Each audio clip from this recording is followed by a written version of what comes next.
Yulduz Usmonova gapiga qo'shilaman. Ko'pchilik yozibdi, o'zichi, qizichi. Xo'p, u o'zini ham aytyapti.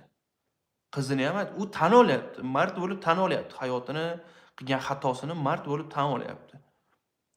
Hozirgi qizlarga o'zini xatosidan kelib chiqib gapiryapti. Qizlar ko'zinglarni ochinglar. Internetdagi ikkinchi xotinman, uchinchi xotinman, shayx xotiniman, kayf qilib yashayapman deganlarga ishonmanglar deb o'zini hayotidan, o'zini kamchiligidan kelib chiqib gapiryapti.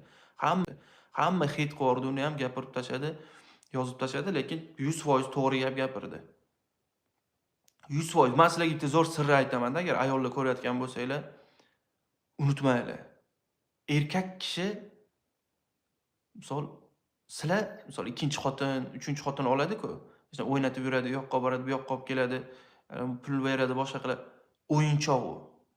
Ochig'ini aytaman, o'yinchoq. Любой erkak birinchi xotiniga qaytadi oxiri.